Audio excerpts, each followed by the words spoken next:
इस समय पढ़ रहे होंगे और उन्हीं का सिलेक्शन भी होगा। ठीक है, सभी का स्वागत है। Good afternoon to all of you. Aniket Vajpayee, Lucky Goswami, Manoj Kumar, Hrithik Singh, Radhe Radhe. ठीक है, फिजिक्स की कॉपी सभी लोग निकाल लें जल्दी से। आज हम लोग बहुत ही महत्वपूर्ण चीजें पढ़ने वाले हैं जो एग्जाम में आता ही रहता है यूपी कैडेट में। तो सारे लोग जो है, ठीक है, सारे लोग जो है कॉपी और पेन लेकर के ही बैठेंगे। देखिए, पहली स्लाइड हम लोग देखते हैं कि हम लोगों को पढ़ना क्या है।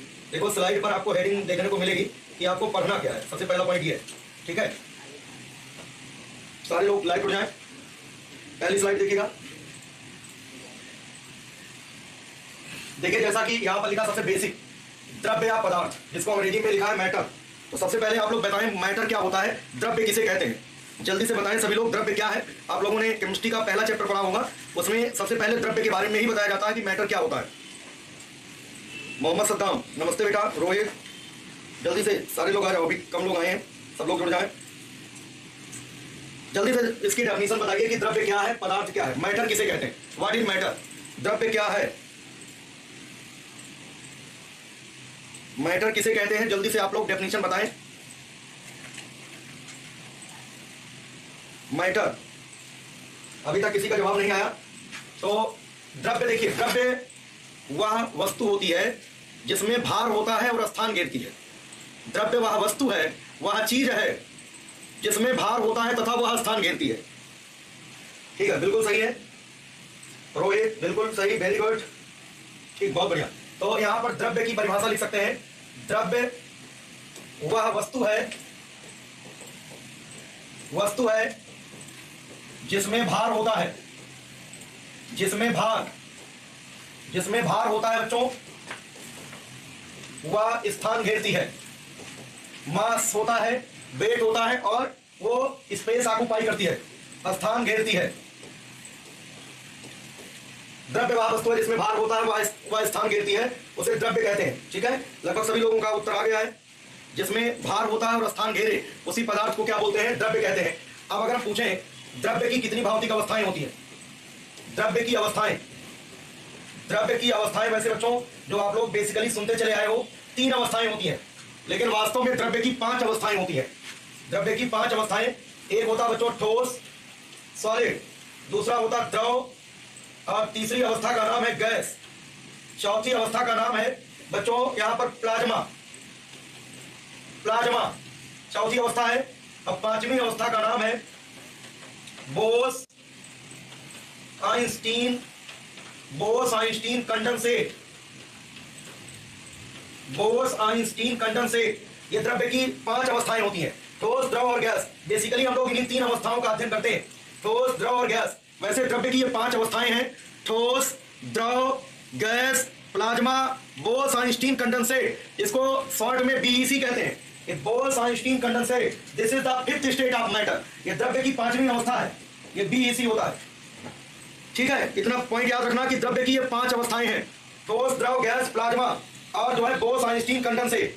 अब बच्चों जो हम लोग पढ़ते हैं बेसिकली 3 अवस्थाओं के बारे में पढ़ते हैं। कौन कौन सा, एक ठोस, दूसरा द्रव और तीसरा हम लोग गैस, है ना। ये पदार्थ की 3 अवस्थाएं बार बार देखने को मिलती हैं, बार बार आप इन्हीं का अध्ययन करते हैं। तो पदार्थ की कोई भी अवस्था हो, ये सारे जो है पदार्थ की कोई भी अवस्था हो, सभी के सभी अणुओं से मिलकर के बना होगा।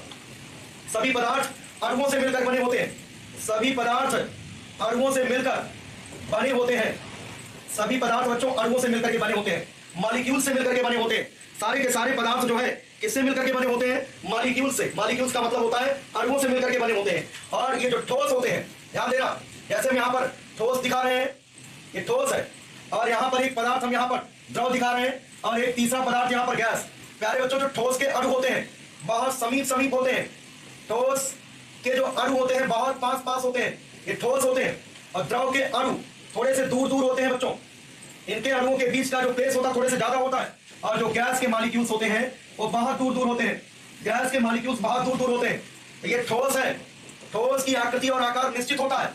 ये द्रव है बच्चों, द्रव, और ये होता है गैस। ठीक है, तो ठोसों की आकृति और आकार निश्चित होता है, लेकिन ध्यान रखना द्रव और गैस की आकृति और आकार निश्चित नहीं होता। इसको जिस बर्तन में इनको रखते हैं उसी की आकृति और आकार को ये धारण कर लेते हैं। तो द्रव, गैस, ठोस तीनों ही पदार्थ की अवस्थाएं हैं। देखो यहां पर दो अणुओं के बीच जो दूरी है, दो अणुओं के बीच की जो दूरी है किसी भी पदार्थ के अणुओं के बीच की जो दूरी है उसे अंतराण्विक दूरी कहते हैं, इंटरमॉलिक्यूलर दूरी कहते हैं। लिखो जरा, पदार्थ के किन्हीं दो अणुओं के बीच की दूरी, लिखते रहना, किन्हीं दो, नोट्स जरूरी है, किन्हीं दो अणुओं के बीच की दूरी, अंतराण्विक दूरी कहलाती है, अंतराण्विक दूरी कहलाती है। पदार्थ के किन्हीं दो अणुओं के बीच की जो दूरी होती है उसे अंतराण्विक दूरी कहते हैं, अंतराण्विक दूरी कहते हैं। पदार्थ के किन्हीं दो अणुओं के बीच की दूरी अंतराण्विक दूरी होती है। गैसों में अंतराण्विक दूरी सबसे ज्यादा, ठोसों में सबसे कम, सबसे ज्यादा और दूर दूर किसमें होते हैं? गैसों में। सबसे कम किसमें होते हैं? ठोसों में, ये ध्यान रखना। और एक अणु दूसरे अणु पर बल लगाता है, पदार्थ के अणुओं के बीच लगने वाले बल को अंतराण्विक बल कहते हैं। ये पॉइंट लिख लो अगला, पदार्थ के अणुओं के बीच लगने वाला बल, अणुओं के बीच लगने वाला बल अंतराण्विक बल कहलाता है। इसे बोलते हैं अंतराण्विक बल, इसे अंतराण्विक बल कहते हैं। पदार्थ के अणुओं के बीच लगने वाले बल को अंतराण्विक बल कहते हैं। अंतराण्विक बल सबसे ज्यादा किसमें होता है? अंतराण्विक बल सबसे ज्यादा ठोसों में रहता है। सबसे कम अंतराण्विक बल किसमें होता है? गैसों में। गैस के मॉलिक्यूल्स दूर दूर हैं, इसलिए यहां पर अंतराण्विक बल सबसे कम है, और यहां पर ठोस के अणु चिपके हुए हैं बिल्कुल, इसका मतलब अंतराण्विक बल सबसे ज्यादा है। पूछा जाए पदार्थ की किस अवस्था में अंतराण्विक बल सबसे कम होता है? गैस। पदार्थ की किस अवस्था में अंतराण्विक बल सबसे ज्यादा होता है? तो आप कहेंगे ठोस। ठीक है, इतनी बात सबको समझ में आ गया होगा, इतनी बात सबको समझ में आ गया होगा। नोट कर लेना भाई, पदार्थ के किन्हीं दो अणुओं के बीच की दूरी इंटरमॉलिक्यूलर डिस्टेंस कहलाती है। पदार्थ के अणुओं के बीच लगने वाला बल इंटरमॉलिक्यूलर फोर्स कहलाता है, अंतराण्विक बल कहलाता है। ये हमने बताया कि द्रव्य क्या है और द्रव्य की अवस्थाएं, द्रव्य और द्रव्य की अवस्थाएं, इतनी बात सबको क्लियर हो गया होगा। ठीक है, क्लियर है। अब देखो, अगर हम अंतराण्विक दूरी का क्रम लिखना चाहें, अंतराण्विक दूरी का क्रम, इंटरमॉलिक्यूलर डिस्टेंस का क्रम, सबसे ज्यादा अंतराण्विक दूरी किसमें होती है? गैस में। सबसे ज्यादा गैस में, उससे कम किसमें? द्रव में। सबसे कम किसमें? ठोस में। ठोस के अणुओं के बीच की जो दूरी होती है सबसे कम होती है। इसी तरीके से अंतराण्विक बल की अगर बात करें, अंतराण्विक बल इंटरमॉलिक्यूलर फोर्स की अगर बात करें तो सबसे ज्यादा ठोसों में अंतराण्विक बल होता है, उससे कम द्रव में होता है, सबसे कम जो होता है वो गैस में होता है। अंतराण्विक बल सबसे कम किसमें होता है? गैस में। सबसे ज्यादा किसमें होता है? ठोस में। ठीक है, इतनी बात क्लियर हो गया होगा सभी लोगों को, ये बेसिक है। चलिए आगे बढ़ते हैं, देखते हैं नेक्स्ट। ये पहला हमने बता दिया द्रव्य क्या है, द्रव्य की अवस्थाएं कौन कौन सी हैं। अंतराण्विक बल क्लियर हो गया होगा, अंतराण्विक दूरी, किसमें अंतराण्विक दूरी सबसे ज्यादा होती है और किसके लिए अंतराण्विक दूरी सबसे कम होती है, क्लियर हो गया होगा। अब देखो दूसरे पॉइंट पर चर्चा करना है, दाब क्या है। दाब वैसे कई बार मैं बता चुका हूं, फिर से एक बार समझना प्रॉपर तरीके से। दाब किसे कहते हैं पहले ये समझ लीजिए। एकांक क्षेत्रफल के अभिलंबोत लगने वाले बल को दाब कहते हैं। दाब की परिभाषा आपको पता होना चाहिए, तो चलिए हेडिंग डालिए सभी लोग। दाब, दाब का मतलब प्रेशर। इसकी क्या परिभाषा है? एकांक क्षेत्रफल के अभिलंबवत, एकांक क्षेत्रफल के अभिलंबवत लगने वाले बल को, ये पीडीएफ नहीं मिल पाएगी, ध्यान रखना, क्योंकि मैं इसको लिख रहा हूं तो ये पीडीएफ में नहीं आएगा, क्योंकि यहाँ पर हेडिंग ही केवल आप देख पा रहे हैं। दाब क्या है ये आपको अपनी कॉपी में नोट्स बनाते चलना। दाब किसे कहते हैं? प्रेशर क्या है? एकांक क्षेत्रफल के अभिलंबवत लगने वाले बल को दाब कहते हैं। एकांक क्षेत्रफल के अभिलंबवत लगने वाले बल को दाब कहते हैं, प्रेशर कहते हैं। प्रेशर को पी से दर्शाते हैं, प्रेशर को बच्चों पी से दर्शाया जाता है, ध्यान देना। दाब को पी से, और दाब पी बराबर होता है बल बटे क्षेत्रफल। दाब पी बराबर क्या होता है? बल बटे क्षेत्रफल। बल को क्षेत्रफल से भाग देना पड़ता है, बल बटे क्षेत्रफल होता है। बल को एफ से दर्शाते हैं और क्षेत्रफल को ए से, एफ अपान ए हो जाएगा। पी बराबर होता है एफ अपान ए, और अगर यहां से बल निकालना चाहें तो बल एफ बराबर क्या होगा? बल एफ बराबर हो जाएगा दाब पी गुणे क्षेत्रफल ए, दाब पी गुणे क्षेत्रफल ए। दाब को क्षेत्रफल से गुणा कर दो, दाब पी गुणे क्षेत्रफल ए, बल एफ बराबर हो जाएगा पी इंटू ए। बल एफ बराबर हो जाएगा पी इंटू ए। ये यूपी कैडेट में पूछा जा चुका है, ध्यान रखना। बल एफ बराबर दाब पी इंटू ए हो जाएगा, क्योंकि दाब बराबर बल बटे क्षेत्रफल। ठीक है, इतना ध्यान रखना। गोल्डी बेटा जो है एप्लीकेशन को पैक करके फिर से आप ज्वाइन करिए लाइव क्लास। एक बार आप एप्लीकेशन को पैक कर दीजिए, फिर से ज्वाइन करिए, डबल जो है साउंड नहीं आएगी, ठीक है। यहाँ से कोई दिक्कत नहीं है, आपके मोबाइल में कोई प्रॉब्लम होगी, इस वजह से आपको डबल वॉइस सुनाई पड़ रही, ठीक है। आप बैक कर दीजिए जरा, बैक करके फिर से अगेन जो है आप ज्वाइन करिए लाइव क्लास को, ठीक है। यहाँ पर पहला पॉइंट हमने बताया कि दाब क्या है, व्हाट इज प्रेशर। ये देखो परिभाषा एग्जाम में लिखा रहेगा, एकांक क्षेत्रफल के अविलंबवत लगने वाला बल कहलाता है दाब कहलाता है। दाब बराबर होता है F/A या बराबर T × A होता है। दाब पूछा जाएगा किस प्रकार की राशि है। दाब एक अदिश राशि है। दाब कैसी राशि है? दाब बच्चों अदिश राशि होती है, ये स्केलर होता है, अदिश राशि है, अदिश राशि है। और दाब का अगर एसआई मात्रक पूछा जाए, दाब का एसआई पद्धति में मात्रक, एसआई सिस्टम में पद्धति में अगर मात्रक पूछा जाए, यूनिट तो बल बटे क्षेत्रफल होता है, तो बल का मात्रक होता है बच्चों न्यूटन, अपान को प्रति प्रत्यय और क्षेत्रफल का मीटर स्क्वायर, न्यूटन प्रति मीटर स्क्वायर। कभी कभी न्यूटन प्रति वर्ग मीटर लिखा होता है, तो घबराना नहीं, मीटर स्क्वायर वही वर्ग मीटर कहते हैं, न्यूटन प्रति मीटर स्क्वायर होता है। और बच्चों ये जो न्यूटन प्रति मीटर स्क्वायर है, ये जो न्यूटन प्रति, वैसे काफी लोगों को याद होगा, न्यूटन प्रति मीटर स्क्वायर को पास्कल भी कहते हैं, इसे पास्कल कहा जाता है, ध्यान देना, इसे पास्कल कहते हैं। इन प्लेस ऑफ न्यूटन प्रति मीटर स्क्वायर, न्यूटन प्रति वर्ग मीटर को पास्कल के बराबर कह सकते हैं। ये दोनों बराबर होता है, ये चीज और ये चीज क्या होता है, बराबर होता है। इतने पॉइंट नोट हो गया होगा, ठीक है। अगर बच्चों यहाँ पर सीजीएस यूनिट पूछा जाए, सीजीएस यूनिट क्या होगा, जहां पर बच्चों न्यूटन है वहां डाइन हो जाएगा, डाइन प्रति क्या हो जाएगा, सेंटीमीटर स्क्वायर, डाइन प्रति सेंटीमीटर स्क्वायर। ये हमने आपको बताया दाब क्या है, दाब की परिभाषा, दाब कैसी राशि है, दाब का सूत्र क्या है, ठीक है, एसआई मात्रक और सीजीएस मात्रक। अब दाब का विमीय सूत्र, दाब का विमीय सूत्र देखिएगा, डायमेंशनल फार्मूला प्रेशर का, ध्यान दें। विमीय सूत्र के लिए आपको पहले इसका सूत्र पता होना चाहिए। दाब P बराबर होता है बल बटे क्षेत्रफल। बल का विमा सूत्र याद रखो हमेशा, mL/T-2 होता है, क्षेत्रफल का होता है बच्चों L2। एक L से एक L कैंसिल हो जाएगा, सिर्फ यहाँ एक L बचेगा, ऊपर जाएगा तो -1 हो जाएगा, m तो रहेगा ही, L-1 T-2 हो जाएगा। बहुत इंपॉर्टेंट है, एग्जाम में आपके आ सकता है, दाब का विमीय सूत्र mL-1 T-2 होता है, यह दाब का विमीय सूत्र है। आवाज नहीं आ रही? आयुष कुमार मौर्य बेटा आवाज आ रही है, आप क्लियर करो अपना मोबाइल देखो, ठीक है। दाब का विमीय सूत्र होता है mL-1 T-2, ठीक है, ये दाब का विमीय सूत्र है। अब देखो किसका किसका विमीय सूत्र सेम रहता है। दाब हो गया बच्चों, दाब पूछा जाए, या हो सकता है कभी कभी प्रतिबल पूछ लिया जाता है, ये अलग एक भौतिक राशि प्रतिबल। कभी कभी बच्चों मॉडुलस ऑफ इलास्टिसिटी लिखा होता है, प्रत्यास्थता गुणांक, प्रत्यास्थता गुणांक नोट्स जरूर बनाना, ठीक है, प्रत्यास्थता गुणांक। और एक और भौतिक राशि आपको देखने को मिलेगी ऊर्जा घनत्व। इन सभी भौतिक राशियों के विमीय सूत्र समान होते हैं, दाब, प्रतिबल, प्रत्यास्थता गुणांक, ऊर्जा घनत्व, सभी के विमीय सूत्र समान होते हैं, mL-1 T-2, mL-1 T-2 होता है, सबके विमीय सूत्र जो होंगे सेम रहता है, ठीक है, सबका विमीय सूत्र समान रहता है, ठीक है। आयुष चौहान, हाँ बेटा आवाज आ रही होगी, ठीक है। आयुष कुमार मौर्य, आप अपना मोबाइल जरा चेक करो, देखो, ठीक है। दाब हुआ, प्रतिबल हुआ, प्रत्यास्थता गुणांक हुआ, ऊर्जा घनत्व हुआ, इनका सबका विमीय सूत्र वही होगा जो दाब का होता है, सबके विमीय सूत्र सेम रहते हैं। इतनी चीजें आपको याद रखना है, ठीक है। अब जो है बच्चों दाब, दाब के अन्य मात्रक भी लिखते रहे, दाब के अन्य मात्रक भी देखो, दाब के अन्य मात्रक, अन्य मात्रक, दाब के अन्य मात्रक, वैसे भी सारी चीजें आपको याद हो चुकी होंगी क्योंकि हम 2-3 बार बता चुके हैं। दाब के अन्य मात्रक में बच्चों, ठीक है, जैसे वायुमंडल, एटमॉस्फेयर, वायुमंडल, एटमॉस्फेयर जो होता है एटीएम, ये दाब का मात्रक होता है। इसी तरीके से बच्चों बार, बार भी जो है दाब का मात्रक होता है। टॉर, टॉर पूछा जाए किसका मात्रक है, तो टॉर भी जो है दाब का मात्रक है। तो दाब के अन्य मात्रक में है वायुमंडल, बार, टॉर, ये सारी चीजें आपको ध्यान रखना है। अंकित कुमार मिश्रा, इसमें बेटा क्या समझाना है, दाब बराबर बल बटे क्षेत्रफल, न्यूटन प्रति मीटर स्क्वायर, जिसको पास्कल कहते हैं, अदिश राशि होती है, वो समझना है, इसमें खास कोई बात नहीं है, ठीक है। अंकित कुमार मिश्रा, ये दाब के अन्य मात्रक में याद रखना, वायुमंडल होता है, बार होता है, टॉर होता है, ये सब याद करना पड़ेगा एग्रीकल्चर की तरह। दाब के अन्य मात्रक हमने कहा था पहले रटना पड़ता है, फिर जो है समझना पड़ता है, ठीक है। ध्यान दें, पहले रटो, इसके बाद समझो, तब लिखो, तभी आपका कॉन्सेप्ट क्लियर होगा। पहला सूत्र यही है कि जब याद होगा, हमें याद होगा तभी हम लिख पाएंगे यहाँ पर। अगर हमें याद होगा तभी हम लिख पाएंगे, तो पहले हमने रटा होगा, तब बाद में समझा होगा कि वायुमंडल नाम की कोई चीज है, बार भी होता है, टॉर भी होता है, इनमें संबंध होता होगा, तो ये पहले आपको याद करना पड़ेगा, ठीक है। वायुमंडल, बार, टॉर, ये सब दाब के मात्रक है, अन्य मात्रक है।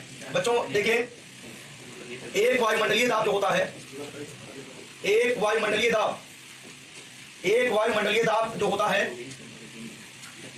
उसका मान होता है 1.01 × 10⁵ न्यूटन प्रति मीटर स्क्वायर। एक वायुमंडलीय दाब का मान होता है 1.01 × 10⁵ न्यूटन प्रति मीटर स्क्वायर, ये आपको ध्यान रखना। और बच्चों यहाँ पर एक चीज और ध्यान रखना, एक बार में बच्चों 10⁵ न्यूटन प्रति मीटर स्क्वायर होता है, या पास्कल होता है। एक बार में 10⁵ न्यूटन प्रति मीटर स्क्वायर होता है। और एक टॉर में बच्चों होता है 133, लगभग 133 पास्कल होता है या न्यूटन प्रति मीटर स्क्वायर होता है। एक टॉर में लगभग 133 पास्कल होता है, या हम कह सकते हैं एक टॉर में 133 न्यूटन प्रति मीटर स्क्वायर होता है। ये बार और पास्कल में संबंध है। एक बार में 10⁵ पास्कल होता है, एक टॉर में 133 पास्कल होता है। ठीक है, अब इसी चीज को जो यहाँ पर लिखा है ऐसे भी लिखा जा सकता है 1.01 और 10⁵ न्यूटन प्रति मीटर स्क्वायर को बार लिख सकते हैं। ठीक है, इसको बार लिखा जा सकता है। एक वायुमंडलीय दाब 1.01 बार होता है या 1.01 गुणे 10⁵ न्यूटन प्रति मीटर स्क्वायर होता है। कभी कभी वायुमंडलीय दाब को ये 1.01 नहीं लेते, सिर्फ इतना ही कह देते हैं 10⁵ न्यूटन प्रति मीटर स्क्वायर होगा। समझिए बात करें, न्यूमेरिकल सॉल्व करने के लिए 1.01 को छोड़ दिया जाता है, एटमॉस्फेरिक प्रेशर को सिर्फ इतना ही लिया जाता है 10⁵ न्यूटन प्रति मीटर स्क्वायर होता है। ठीक है, और एक वायुमंडलीय दाब में ये सब चीजें याद करना है। 760 टॉर होता है, एक वायुमंडलीय दाब में 760 टॉर होता है। ये सारी चीजें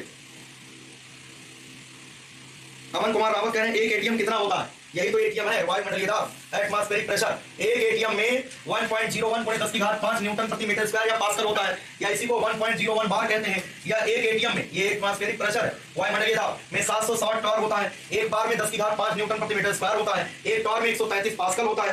ठीक है, इतनी बात सबको क्लियर हो गया होगा। ठीक है, इसको आपको अच्छे से पढ़ना है। जो हम 1 घंटे पढ़ाएं आपको, जैसे 5 घंटे की कोचिंग चलती है तो 5 घंटे आपको रिवाइज करके अगले दिन बैठना होगा। ठीक है, अगर ऐसा आप करते हैं तो आपकी रैंक टॉप होगी। नहीं तो बच्चों डेली हम लोग तो निरंतर 5 घंटे पढ़ाते रहेंगे, तो पढ़ने वाले ही सफलता पाते हैं। जो सोचते हैं कि कल पढ़ लेंगे, परसों पढ़ लेंगे, आज चले पहले खेत में चले जाए, कोन बोल लें, ठीक है, गन्ना का बुआई करा दे, दुनिया भर का काम कर ले, तो उनके लिए कभी यूपी कैडेट नहीं है। यूपी कैडेट यानी सरकारी विश्वविद्यालय उन्हीं के लिए है जो हर काम छोड़ करके पहले पढ़ाई पर ध्यान देते हैं, फिर बाद में करेंगे। चलो ठीक है, 7 बजे तक पढ़ लीजिए, 7:30 बजे तक पढ़ लीजिए, इसके बाद रात में काम कर लीजिए। काम करना भी जरूरी है। काम के साथ अगर जो है आप पढ़ाई को जो है कंटिन्यूअस रखते हो तो आप कौन सफल हो जाएंगे। ठीक है, ऐसा नहीं है कि आप काम ना करें, आप 5-6 घंटे पढ़िए और पढ़ाई भी करिए और काम भी करिए। हमने ऐसे भी लोगों को देखा है, ऐसे भी बच्चों को देखा है जो सुबह शाम खेत में काम करते हैं और दिन में पढ़ते हैं। ठीक है, ऐसे भी बच्चों को हमने देखा है। तो देखो, अगर आप केवल एक सूत्री काम कर रहे हो, ठीक है, केवल पढ़ ही रहे हो, आराम से सोए जा रहे हो, पढ़ रहे हो, तो भी कुछ नहीं होना है। आपको अपने आप को शारीरिक रूप से भी फिट रखना है, इसलिए आपको वर्कआउट भी करना जरूरी है। आप काम भी करिए, अगर जो है गाय भैंस हो आपके यहाँ तो गोबर वोबर भी उठाइए। ठीक है, सब कुछ करिए, ऐसा नहीं है कि आप कुछ ना करें। बिल्कुल ऐसा ना हो कि आप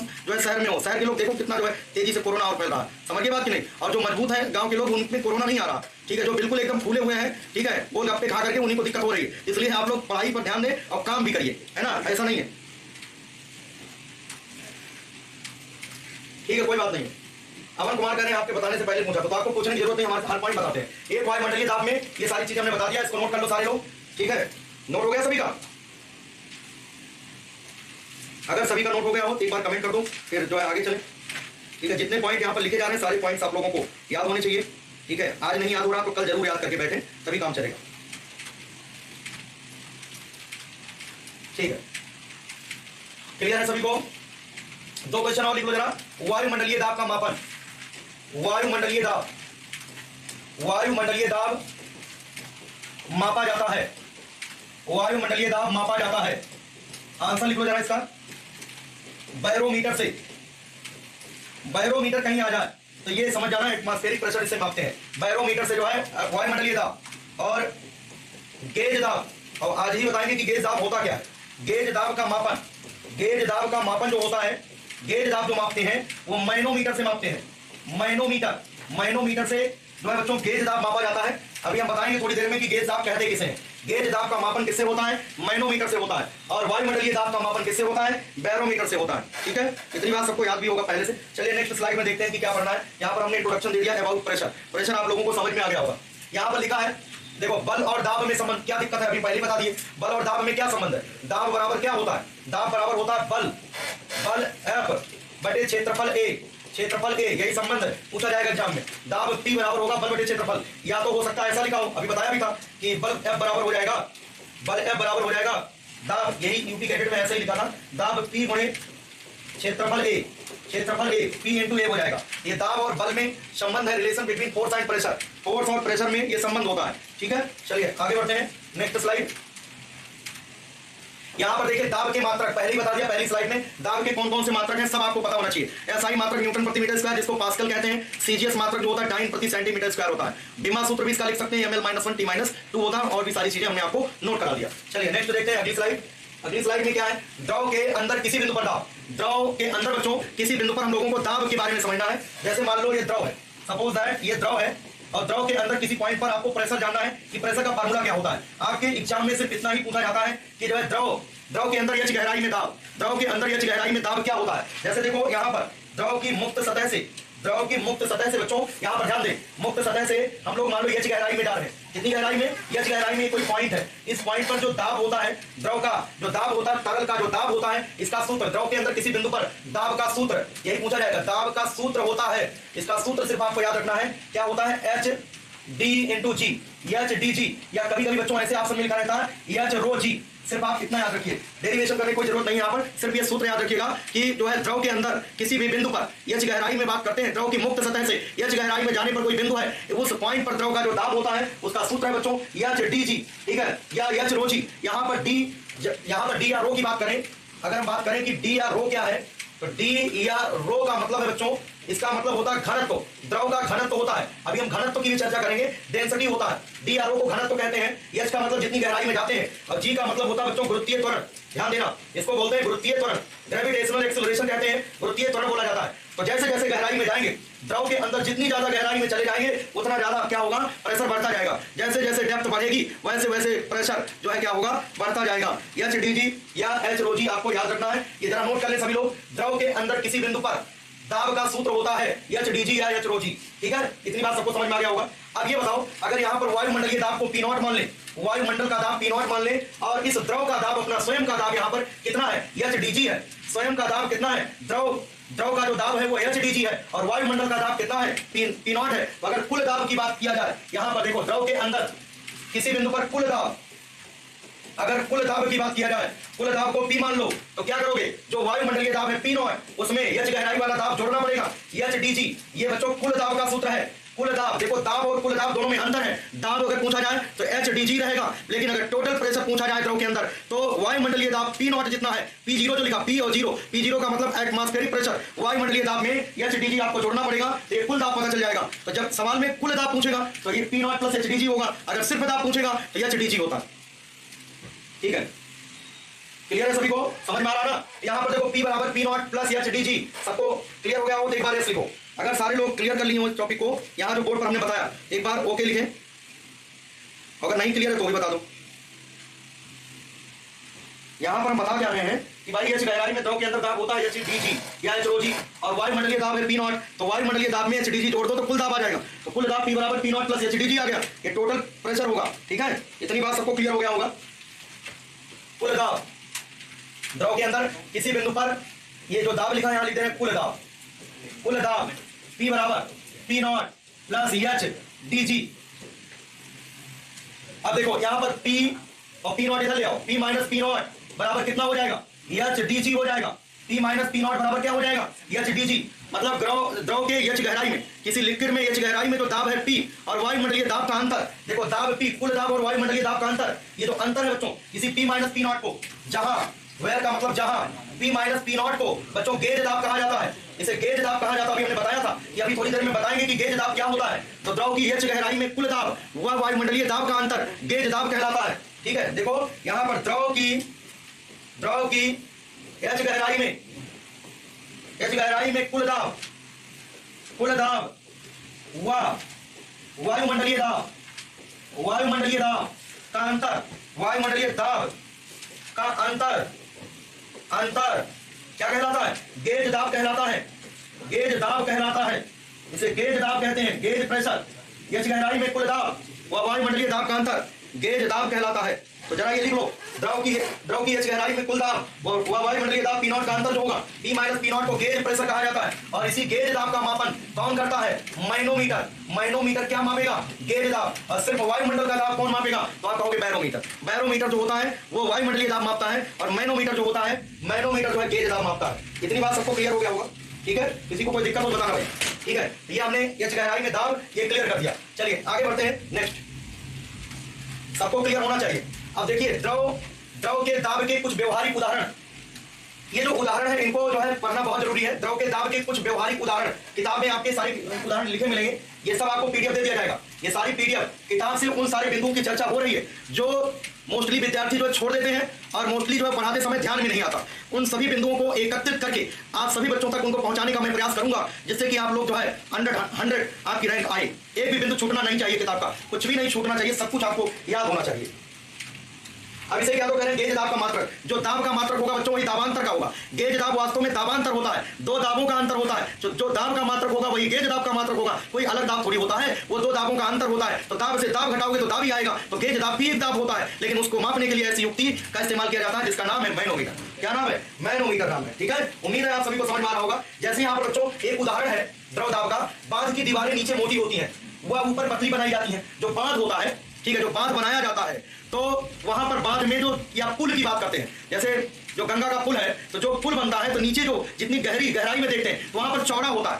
ठीक है, जब जो है गंगा जाएंगे पार करेंगे तो आप देखेंगे वहां पर कि जो दीवार है, जो वहां पर पिलर्स हैं, जो खंभे हैं जो पानी के अंदर है, ऊपर तो पतले हैं लेकिन जैसे जैसे गहराई की बात करेंगे वैसे वैसे चौड़ाई बढ़ती, मोटे होते हैं बहुत ज्यादा। मतलब ऐसे बनाया गया होता है।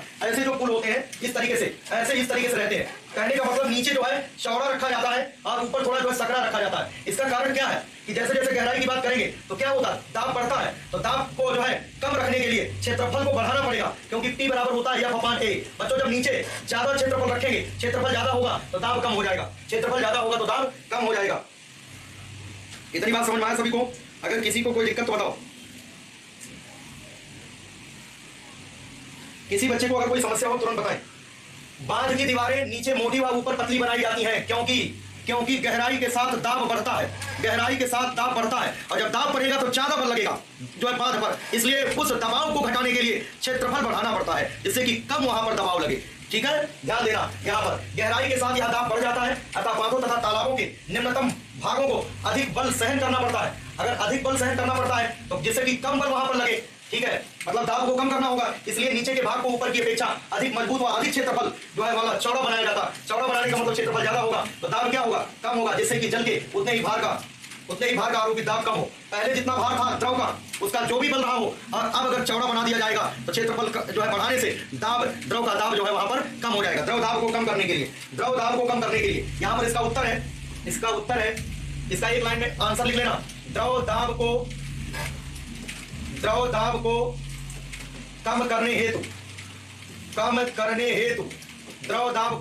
हेतु क्षेत्रफल को बढ़ाया जाता, नीचे चौड़ा रहता। नीचे की दीवारें जो होती हैं मोटी होती हैं, चौड़ी होती हैं, ज्यादा एरिया जब ज्यादा होगा तो P बराबर होता है F/A। जब A ज्यादा होगा तो P कम होगा। द्रव दाब को कम करने के लिए ऐसा किया जाता है। चलिए अगला उदाहरण भी देख लेते हैं। यहाँ पर बच्चों देखिए क्वेश्चन नंबर 2 है, समुद्री गोताखोर लोहे अथवा अन्य मजबूत धातु के वस्त्र पहनकर गोता लगाते हैं। क्यों? देखिए समुद्री गोताखोर लोहे का वस्त्र पहनते हैं, यहाँ किसी अन्य धातु का जो है वस्त्र पहन करके ही गोता लगाते हैं। क्योंकि बच्चों जब वो गोता लगाएंगे तो गहराई में जाएंगे, और गहराई में जाएंगे तो क्या होगा, दाब बढ़ेगा, और जब दाब बढ़ेगा तो क्या हो जाएगा, जब प्रेशर बढ़ेगा तो उनको समस्या होगी। मतलब उनकी जो नाड़ियां हैं वो फट सकती हैं, नाड़ियां संकुचित हो सकती हैं, वो दब सकती हैं, क्योंकि जो है जो रक्त का दाब है, ठीक है, जो ब्लड का प्रेशर वायुमंडल का प्रेशर अभी संतुलित है। ठीक है, जो ब्लड प्रेशर है और वायुमंडल का जो दाब है दोनों अभी संतुलित है। और जब गहराई में जाएंगे तो ज्यादा दबाव जब होगा, और जब ज्यादा दबाव होगा बच्चों तो दबाव बढ़ने से क्या होगी, समस्या आ जाएगी। इसलिए दबाव ज्यादा ना पड़े शरीर पर या नाड़ियों पर, इस वजह से जो है कठोर पदार्थों के जो है वस्त्र पहन लिए जाते हैं कि जिससे वो दबाव उन्हीं वस्त्रों पर लगे और जो हमारे जो है शरीर पर दाब न आरोपित हो। नमस्ते बेटा। यहाँ पर देखिए समुद्री जल में बहुत अधिक गहराई में जाने पर गोताखोर पर बहुत अधिक परिणामी दाब पड़ता है, जिसको वहन करने के लिए वह लोहे अथवा अन्य मजबूत धातु के आवरण धारण कर लेते हैं। समझिए बात के लिए, अपने आप को सुरक्षित रखने के लिए, अपने आप को सुरक्षित रखने के लिए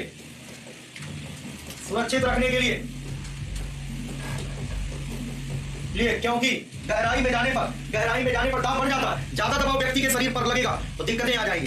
ठीक है, क्लियर हो गया होगा सभी को, ये इंपॉर्टेंट क्वेश्चन है। इसके बाद आगे देखते हैं, अगला है क्वेश्चन नंबर 3। भारी ट्रकों के टायर चौड़े बनाए जाते हैं। जो भारी वाहन होते हैं, जो भारी ट्रकें होती हैं, उनके जो टायर होते हैं चौड़े बनाए जाते हैं। चौड़े बनाने का मतलब एरिया ज्यादा करने का मतलब है दाब कम हो जाएगा, और दाब कम हो जाएगा जिससे जो है सड़क धंसेगी नहीं, जिससे सड़क पर जो है बल कम लगेगा, कम दबाव लगेगा, और कम दबाव होगा तो धंसेगी नहीं। अगर पतले टायर होते, कम एरिया के होते तो क्षेत्रफल कम होने से दबाव सड़क पर ज्यादा पड़ता और सड़क जो है बैठ जाती, वो धंस जाती सड़क। ठीक है, ध्यान देना। भारी ट्रकों का सड़क पर दाब कम करने के लिए, ये इंपॉर्टेंट है, भारी ट्रकों का सड़क पर दाब कम करने के लिए भारी ट्रकों के टायर चौड़े बनाए जाते हैं। ये उसका रीजन है, क्योंकि चौड़ा होगा एरिया ज्यादा होगा दबाव कम होगा, जिससे सड़क जो है दबेगी नहीं, धंसेगी नहीं, टायर अंदर नहीं धंसेगा। समझिए बात नहीं, ये चीज है। ये उदाहरण जरूरी है पढ़ना। नेक्स्ट देखते हैं अगला। मोटी कील की अपेक्षा दीवार में नुकीली कील गाड़ना आसान होता है। देखो अगर ये मोटी कील है और ये मान लो नुकीली है, इससे दीवार में कील को गाड़ेंगे तो आसानी से ये अंदर धंस जाएगी, आसानी से अंदर धंस जाएगी। लेकिन मोटी कील जो होगी वो दीवार में आसानी से नहीं धंसती है, क्योंकि बच्चों मोटी जो कील होती है उसका एरिया ज्यादा होता है। एरिया ज्यादा होने से दबाव कम होता है, और दबाव कम होगा तो आसानी से नहीं धंसेगी। लेकिन जो नुकीली कील होगी, जो कम क्षेत्रफल वाली होगी, ठीक है, जैसे सुई नुमा है, सुई से अगर ऐसे लगाएं ऐसे तो चुभ जाएगी। लेकिन ये पेन है, पेन को ऐसे लगाएं तो वो नहीं चुभेगा उतना दबाव देने से। इसका मतलब यह है कि जो एरिया जो है कम रहता है, जो पतली कील होती है, जो नुकीली होती है, तो उस पर कम बल लगाते हैं तो भी उस पर दाब ज्यादा लगता है, इसलिए वो आसानी से दीवार में घुस जाती है। ठीक है, यहाँ पर मोटी कील की अपेक्षा दीवार में नुकीली कील गाड़ना आसान होता है, क्योंकि एरिया कम होने से दाब ज्यादा हो जाता है, दबाव ज्यादा हो जाता है, आसानी से वो धंस जाती है, आसानी से धंस जाती है। ठीक है, इतनी बात समझ में आ गया होगा। चलिए नेक्स्ट देखते हैं अगला। हाँ, अब हम लोग थोड़ा सा घनत्व के बारे में जान ले। ठीक है, घनत्व क्या होता है, डेंसिटी क्या होता है, पहले ये जानिए। सारे बच्चे अब जो है डेंसिटी जानेंगे कि डेंसिटी क्या होता है, घनत्व क्या है, घनत्व क्या है। घनत्व का मतलब डेंसिटी, सभी लोग डालें घनत्व। घनत्व का मतलब होता है डेंसिटी। ओके है सभी को। किसी बच्चे को अगर कोई दिक्कत हो जरूर कमेंट कर देंगे, अगर किसी को कोई समस्या हो वो जरूर कमेंट करके बताएंगे। किसी बच्चे को अगर कोई समस्या हो, किसी को अगर कोई दिक्कत हो जरूर बताएं। ठीक है, घनत्व का मतलब होता है बच्चों डेंसिटी। घनत्व का मतलब होता है डेंसिटी। हेडिंग डाल लीजिए सभी लोग, घनत्व का मतलब होता है डेंसिटी। घनत्व का क्या मतलब है, डेंसिटी होता है। ठीक है, वेरी गुड, सबको समझ में आ रहा, सभी को समझ में आ रहा, बहुत बढ़िया, बहुत बढ़िया बात है, सभी बच्चे समझ पा रहे हैं। तो घनत्व का मतलब होता है डेंसिटी। ये क्या होता है बच्चों, इसकी परिभाषा क्या है, इकाई आयतन के द्रव्यमान को घनत्व कहते हैं। इकाई आयतन के द्रव्यमान को, एकांक आयतन, आयतन के द्रव्यमान को, इकाई आयतन के द्रव्यमान को घनत्व कहते हैं, घनत्व कहते हैं। एकांक आयतन के द्रव्यमान को घनत्व कहते हैं, डेंसिटी कहते हैं। घनत्व का बच्चों जो सूत्र होता है, घनत्व को डी से भी डिनोट कर सकते हैं या रो से भी डिनोट कर सकते हैं। डी या रो बराबर होता है द्रव्यमान बटे आयतन। ये हो जाएगा द्रव्यमान यम बटे बच्चों आयतन हो जाएगा v। आयतन का मतलब वॉल्यूम, और वॉल्यूम को भी कहते हैं द्रव्यमान बटे आयतन। घनत्व डी या रो बराबर, घनत्व डी या रो बराबर, घनत्व डी या रो बराबर होता है यम अपान v। घनत्व डी या रो बराबर क्या होता है, यम अपान v होता है। ठीक है, विकास पाल नोट करो भाई। घनत्व का मतलब डेंसिटी, एकांक आयतन के द्रव्यमान को घनत्व कहते हैं। घनत्व डी या रो बराबर होता है द्रव्यमान बटे आयतन। नोट कर लो भाई। ठीक है, डी बराबर हो जाएगा M upon V, D R O बराबर एम अपान वी। ठीक है, तो डी बराबर हो जाएगा एम अपान वी। यहां से बच्चों एम बराबर क्या हो जाएगा, तिरछा गुणा करो, एम बराबर क्या हो जाएगा, डी इंटू वी हो जाएगा। एम का मतलब होगा द्रव्यमान, एम का मतलब होगा द्रव्यमान बराबर घनत्व का मतलब डी आर ओ, घनत्व डी गुणे आयतन वी। ऐसे भी पूछा गया था यूपी कैडेट में। ठीक है, द्रव्यमान एम बराबर डी इंटू वी हो जाएगा, द्रव्यमान, ठीक है, एम बराबर डी इंटू वी हो जाएगा। इतना ध्यान रखना। घनत्व अदिश राशि है, घनत्व कैसी राशि है, घनत्व बच्चों अदिश राशि है, स्केलर। घनत्व अदिश राशि है। घनत्व का एसआई मात्रक जरा देख लेते हैं। घनत्व का एसआई मात्रक, घनत्व का एसआई मात्रक बच्चों भी देखा हम लोगों ने, ये फार्मूला द्रव्यमान का किलोग्राम, इसका मीटर क्यूब।